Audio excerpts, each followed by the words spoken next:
This is a conversation that we are having here on this very rainy and windy evening in Georgia. This is actually a virtual conversation of a fireside chat that we plan to have in Atlanta at the Carter Center, but could not because of inclement weather. So thank you for joining us at our new virtual location. My name is Christine White, and I have the honor of facilitating this timely and crucial conversation today. We have titled The Future of Voting, a conversation that we hope will provide a vision and a plan that we can then activate to bring much needed changes to our severely broken electoral system. You know, a little bit about myself. In my day job, I run the Georgia Alliance. I'm the executive director, and I basically marshal resources, organize resources to support grassroots community organizing year-round here in Georgia. But particularly in this time of year, my work is squarely focused on ensuring that historically marginalized people, particularly those in Georgia, can leverage their power through their vote. And it is here in Georgia that we see how Jim Crow era voter suppression, voter intimidation, voter subversion tactics make it harder and harder for people to access that power. So our conversation today, which is designed to help us envision a new voting system that will provide equal access and power to all, is really dear to my heart. Today, I have the pleasure of being joined by two incredible voting rights experts, Bradley Tusk and Martin Luther King III. So let's go ahead and get into it. Bradley is a venture capitalist, a political scientist, a philanthropist, and a writer. He is the CEO and co-founder of Tusk Ventures, and he is the founder of the political consulting firm Tusk Strategies. Early in his career, Bradley served as a campaign manager to Mike Bloomberg in his 2009 mayoral race, deputy governor of Illinois, as communications director for U.S. Senator Chuck Schumer, and Uber's first political advisor.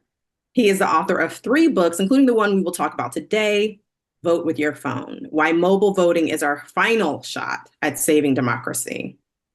And also we have the beloved Martin Luther King III. He is the oldest son of the late Dr. Martin Luther King Jr. and Mrs. Coretta Scott King. Martin Luther King III is a thought leader on the world stage, a peacemaker, and a negotiator on some of today's most critical national and international platforms for social change. Amplifying the work of his father, Martin and his wife, Andrea, have devoted their lives to promoting global human rights and eradicating racism, violence, and poverty, earning reputations as respected international statespersons and 2 of the world's most passionate advocates for the poor and oppressed. Along with his wife, Andrea Waters King, and their daughter, Yolanda Renee King, Martin leads the Drum Major Institute and has written a guest essay in Bradley's new book, Vote with Your Phone. So tonight, on this windy, rainy day in Georgia, I'd love to start with you, Martin. If you wouldn't mind providing some historical context for why the U.S. has some of the lowest voter participation rates relative to other world democracies. For example, the Pew Center for Research reports that compared to 49 other similarly situated democracies in the world, the United States ranked 31st in voter participation in 2022. Why do you think that it has been so hard for us to increase our low participation rates? And why haven't we had high participation rates as one of the world's leading democracies? Well, that's a very good question. And thank you, Christine. And particularly, I want to thank Bradley for all of the work that he and his team have done and for bringing this issue to the forefront in our society. I think that those numbers that are being given, by the way, are a little better than it was, because at one time, out of the 170 democracies, we were like number 142. So there were over 100 plus countries that voted at democracies that voted at higher rates than we do as a nation. And while we've done a little better, I think the real issue is there are serious disconnects. Some do not feel that they are able to hold elected officials accountable.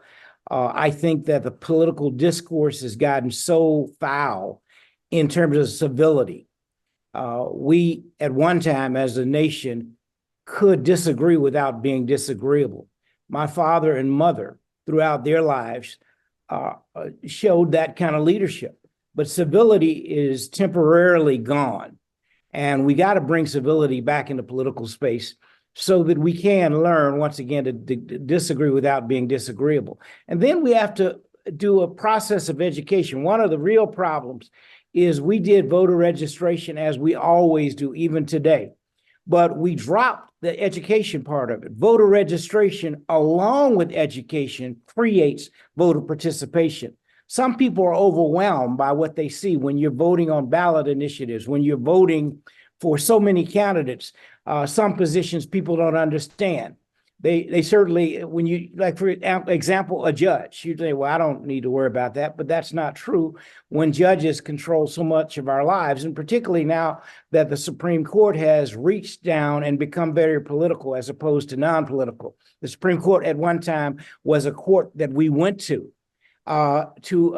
receive remedies, and it always would expand rights. And some years back now, perhaps in 2013, when the Voting Rights Act was eviscerated, that was maybe the start of moving things in the backward way, as opposed to let's not suppress, let's expand the right so that everyone is participating. So I think that and a myriad of other issues make it challenging for some to vote, and we must do a better job. Again, I think the answer though is a voter education with voter registration can potentially create a higher level of voter participation. Thanks, Martin.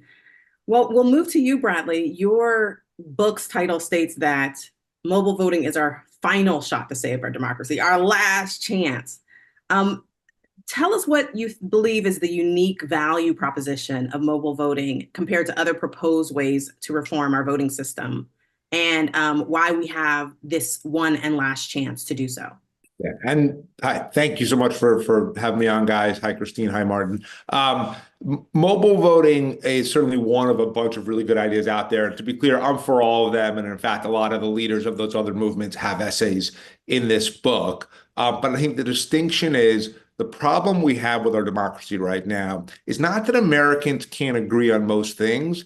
It's that the number of people who actually participate in elections, typically primaries, is so few and far between that the extremes both control who gets elected to office and then what they do when they're in office, right? So take guns just as an example. 70 to 80% of us would say we should neither confiscate everyone's guns, nor should it be easy to walk into a store and walk out with an assault rifle. Or immigration. 70 to 80% of us would say we should neither deport everyone here illegally, nor should we have open borders.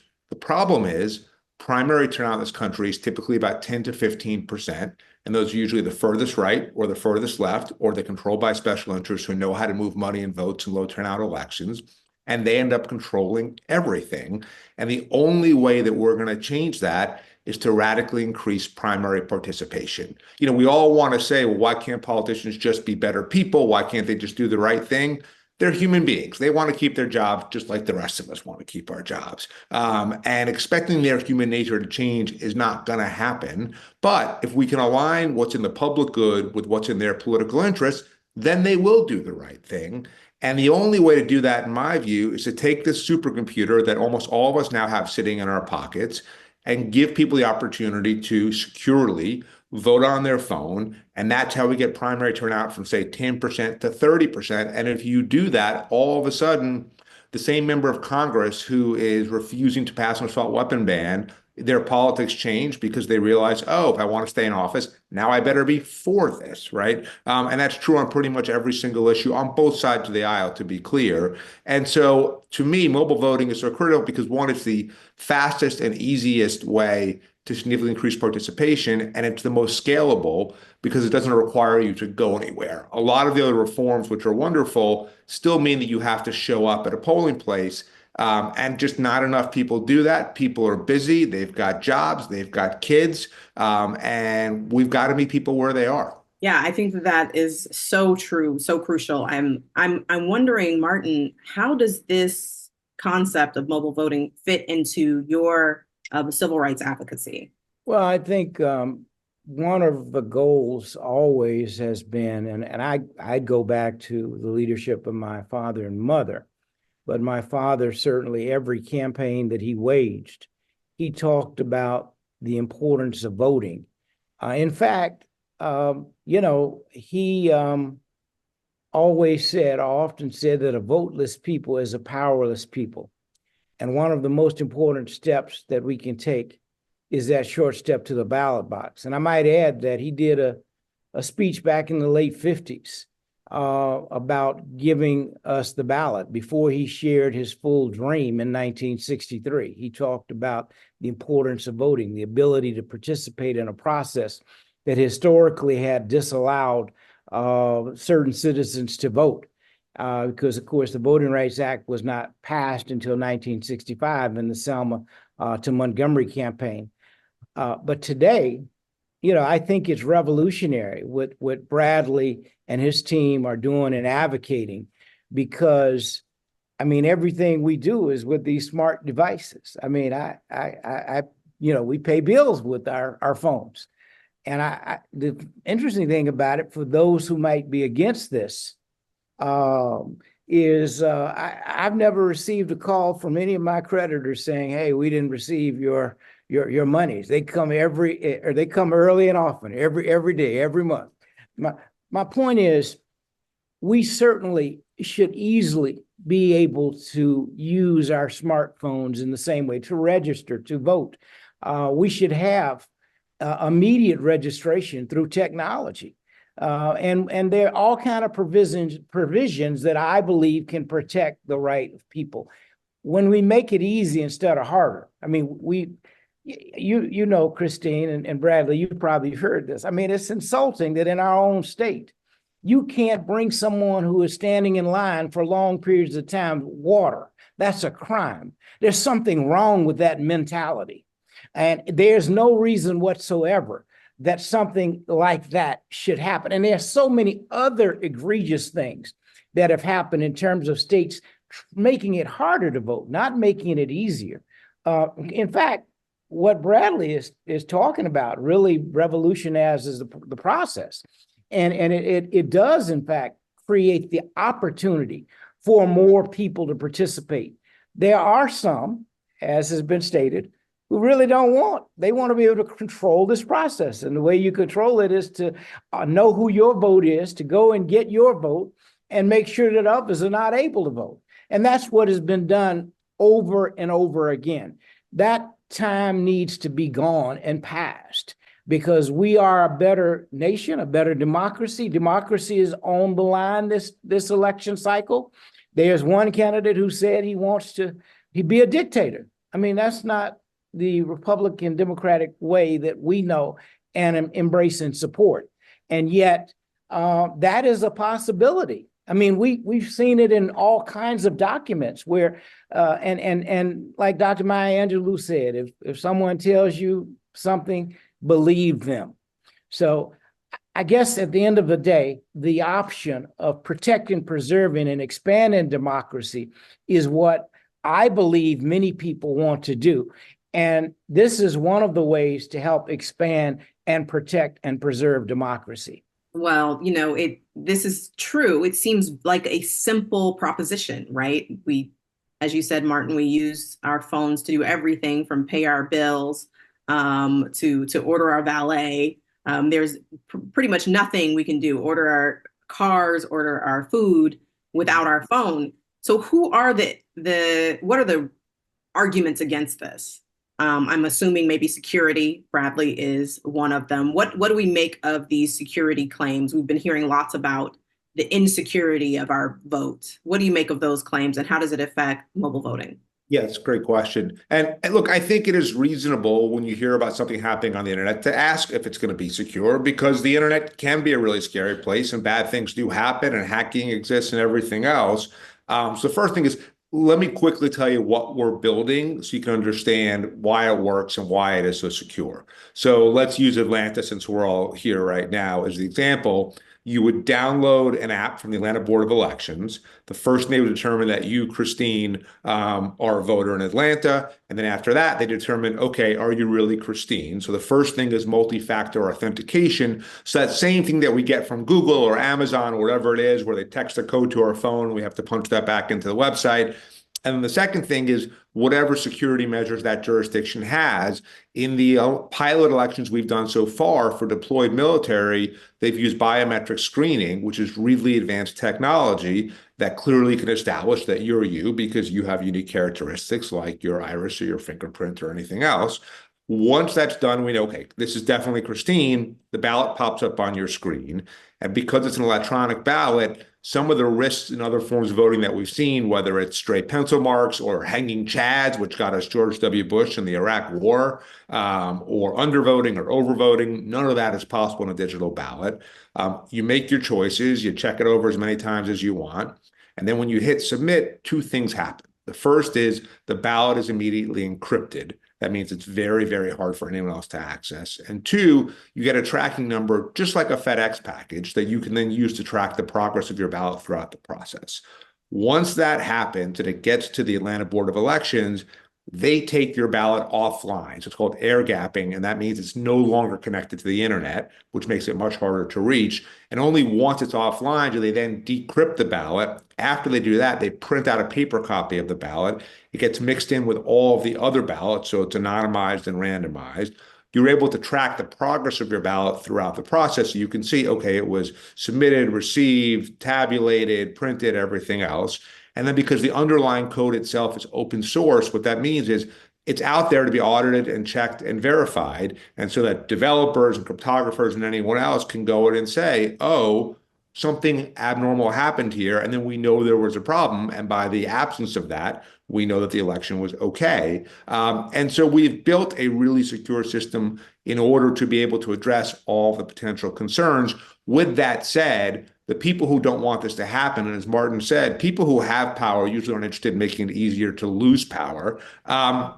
They're still going to claim security, just like, by the way, here in Georgia, a lot of the voting restrictions, they use words like security and integrity, and they don't mean that. They mean we don't want more people to vote, and they come up with all kinds of nonsense ways to try to disenfranchise people. And so we're certainly going to face that fight, and that's why I want to let's start small. Let's start with municipal elections, city council races, school board races. Let's see how it works. We can fix whatever's not working. And then if that's working, we can go to state elections and then eventually federal. But to me, the real cost here is inaction. If we keep going the way we are, it is hard to see how this country survives in its current form. The level of polarization, the level of hate, the level of anger is so severe that I don't know that people will choose to continue to want to be in this union indefinitely if we can't get anything done. And we've got to give people, when you guys were talking in the first question, it was about kind of the loss of faith in democracy in many ways. It's kind of this self-fulfilling prophecy where fewer people vote, and that makes our democracy even less functional and effective. So even less gets done. Then even fewer people vote because they're totally discouraged. They're like, well, my vote doesn't matter. They can't get anything done anyway. And it just gets worse and worse and worse. But the good news is the reverse is also possible and true, right? So if more people vote, then all of a sudden our politicians get rescued from the clutches of the extremes and they're incentivized to start working together again. That leads to compromise. That leads to consensus. That leads to legislation, policies that can actually help people, and it proves that our government can be effective. So there's a way, in my view, to rescue ourselves from where we are right now in a government really controlled by the extremes and the special interests. And that's really expanding participation. And I think mobile voting is a way to do that. And just to be clear, we're not in any way suggesting that all the current forms of voting should be replaced. We should have as many as possible. We should have in-person voting and mail-in voting and early voting and mobile voting. And let's just make it as easy as possible to vote. Let's talk about young people. I think that as much as we hear about voter suppression and voter intimidation and voter subversion, there is a community of young people who are like, well, the system's broken. Why do we even care? What should we be doing and saying to these folks? What is the argument that will really bring this new generation onto our side? Why do they even feel like things are broken? They're the newest voters, right? They're the youngest group.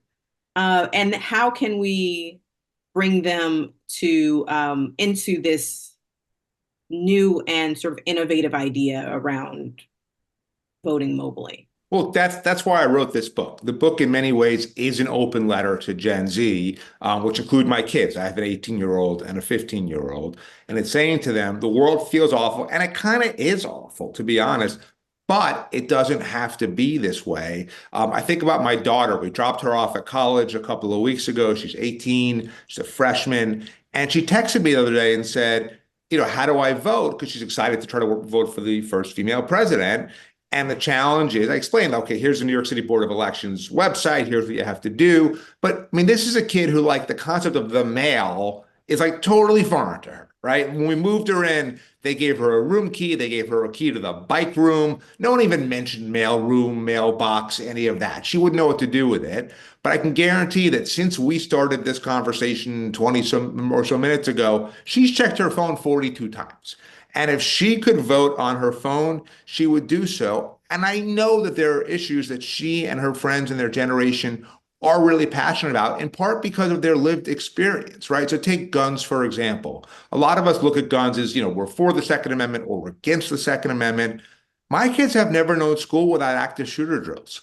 So to them, guns are these things that they literally are told in school constantly. Someone might come in and try to kill you, try to shoot you, and here's how we escape, right? Climate change. It's not a theoretical construct. They have never known life without all these extreme weather events that cause all this massive disruption and hurt all of these people. They just want pragmatic solutions to these problems. And by the way, I don't think that that's something that's only there for the Democrats for the taking. One of the points I try to make in the book is like, look, either party, I think in many ways can get these kids and get these voters, but you have to talk about the issues that they care about. And I think because they are really engaged in this, and David Hogue, who was one of the leaders of the whole movement that came out of the Parkland school shooting, wrote the foreword to this book.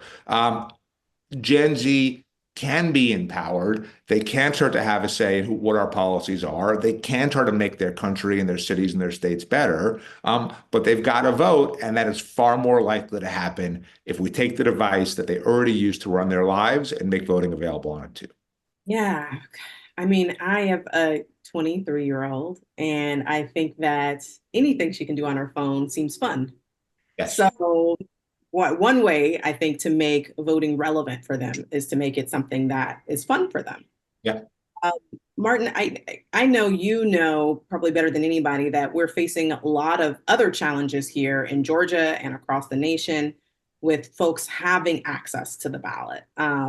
We have this inclement weather situation that we're dealing with right now, and I can't imagine what, with schools being closed and with roads being flooded, what we would be seeing if this were election day. And then there are so many challenges to absentee voting that hurts our seniors and disabled folks. What are some of the obstacles that you see folks having to the ballot, and how can we remove some of those obstacles? So I think that there are certainly several obstacles. Again, it goes back to the whole political process itself seems to be complicated for some. There are many who are very excited. Hopefully, most young people would be excited about a first opportunity to vote.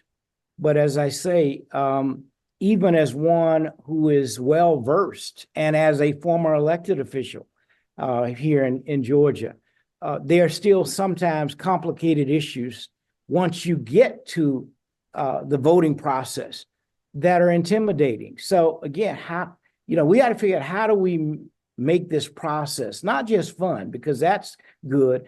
And I don't quite understand anybody. I mean, I do understand why people do not want, but I do not understand there being a legitimate reason why we would not have mobile voting. In my judgment, you got to get the kinks out of the system, of course. And that's what through Test Bradley and his team and others are doing across the country. How, as you say, you start small and expand.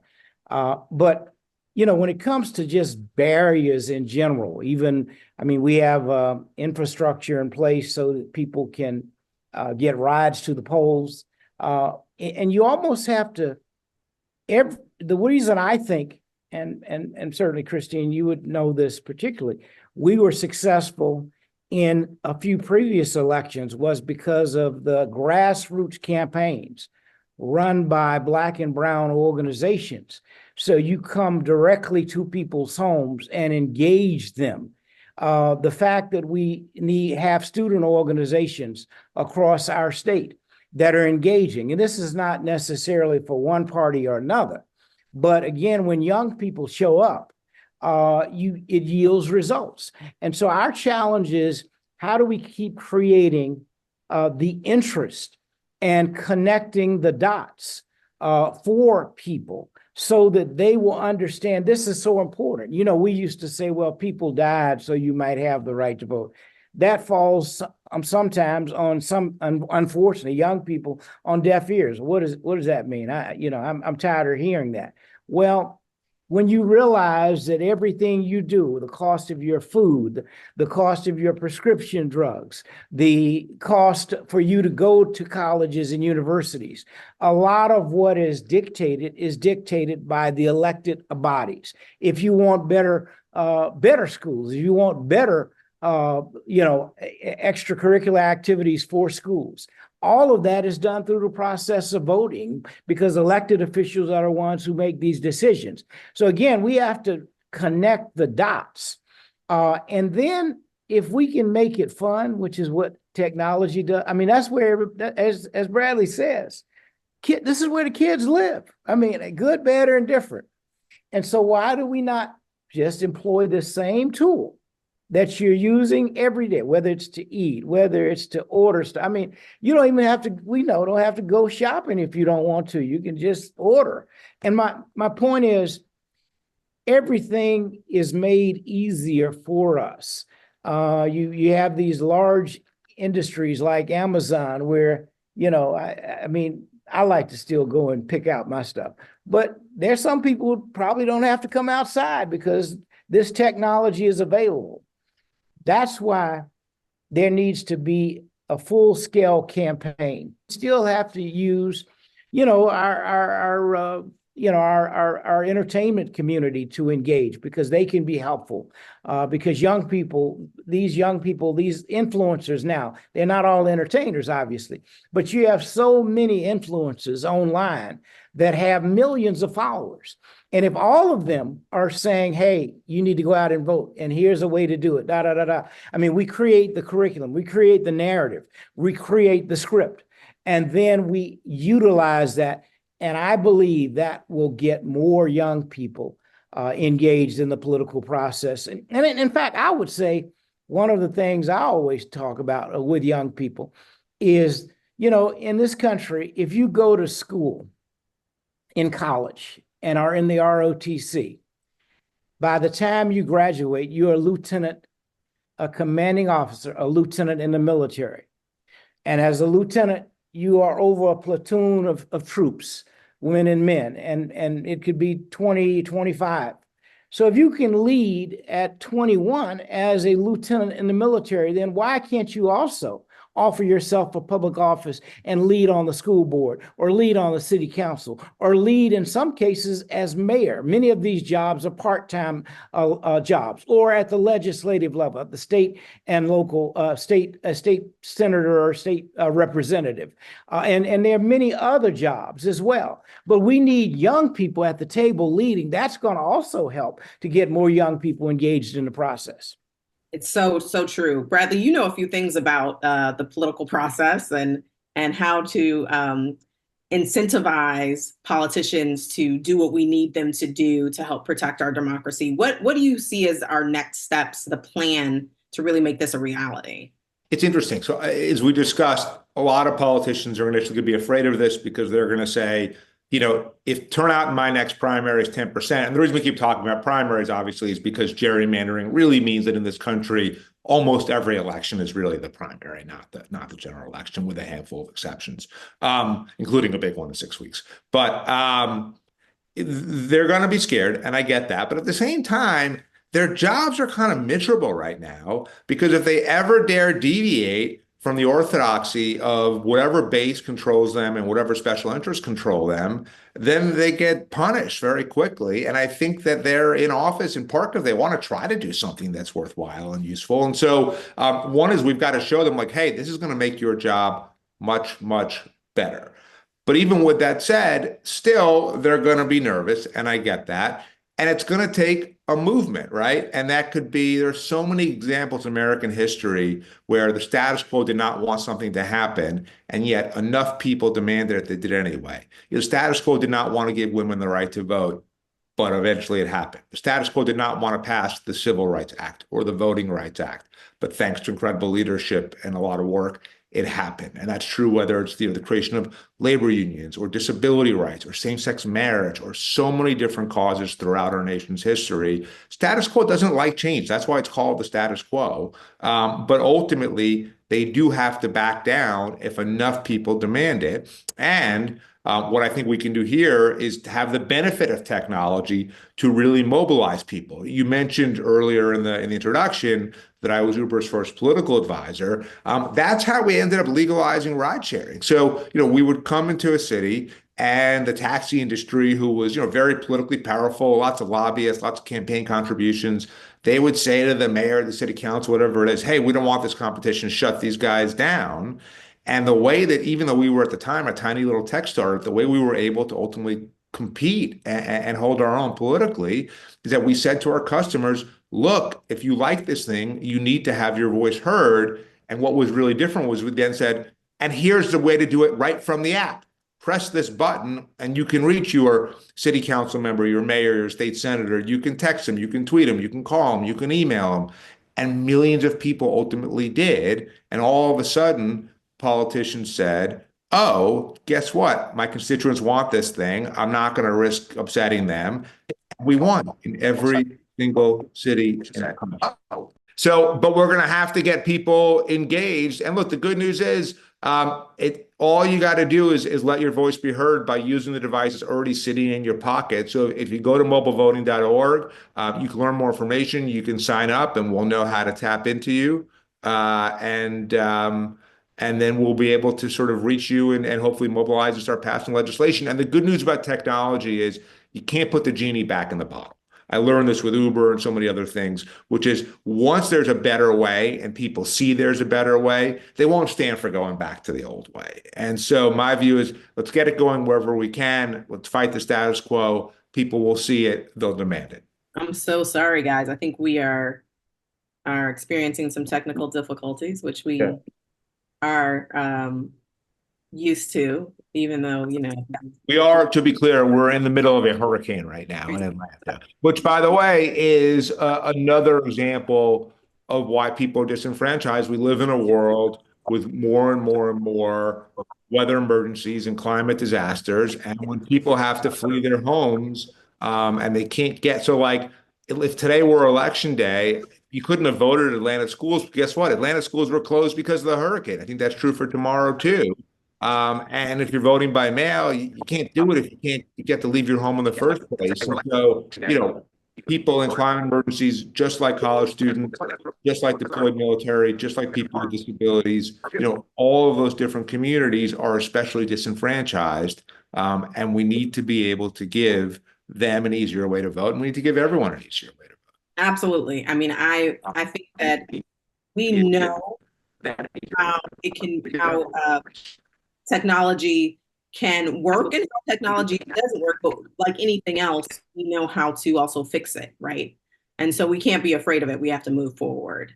Martin, I don't know if you're still frozen, but I do think that there's lots you could contribute as to how we sort of begin to build this movement, starting maybe with Gen Z and younger folks who are who can be more galvanized around moving our electoral system into the future. seems like we're still having a little bit of Yeah, trouble. if I can just jump in there to a piece of anecdotal evidence to support what you just said. So my kids are never impressed with me, right? Doesn't matter what I do, like they're never particularly impressed. When I told them that I was working with Martin on this project and that I was doing this event with him and that I'd met him in Atlanta, and I'm sorry, in Austin, and we did South by Southwest together, they thought that was cool. So clearly there's a guy on this call, and it's not me, that has incredible sway with young people, with Gen Z. And so we're incredibly lucky to have him and Andrea as part of our team. It's really just huge.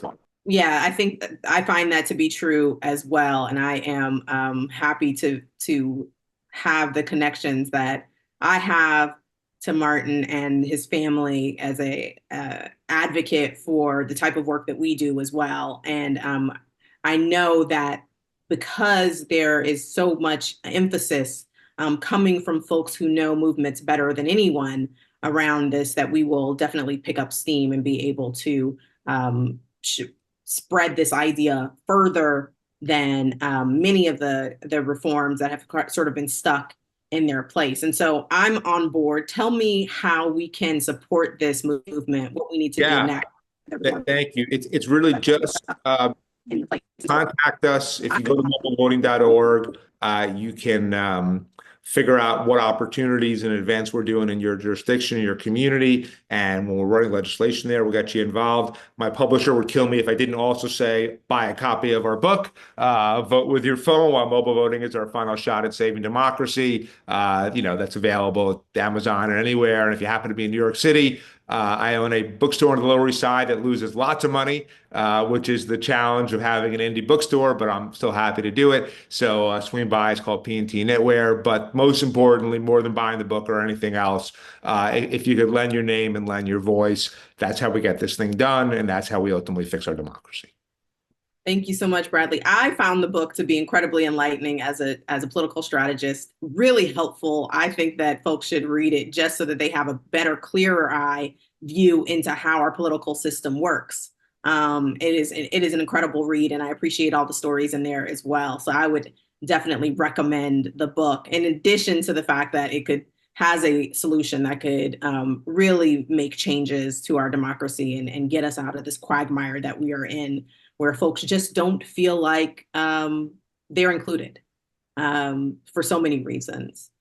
I am so grateful to both of you for this conversation. I think that there's much more that we could talk about, particularly as it relates to Georgia. But because we're in this storm, I think we should just cut it short and move forward with the good work that you're going to be doing in other cities. I hear that there's more conversations like this coming. So we look forward to those. And I want to encourage everyone also to look up the Drum Major Institute and see how they can support the work of Martin Luther King III, Andrea King, so that that work can continue as well. I appreciate you. Please also look up Georgia Alliance if you are so inclined to find out more about what is happening in this election cycle and election cycles to come in Georgia. We have a pretty incredible story, as you know, and so we are moving Georgia to expand and be a more inclusive democracy as a representation of the South. And we know this work is crucially important to changing the South, because as goes Georgia. Thank you, Christine.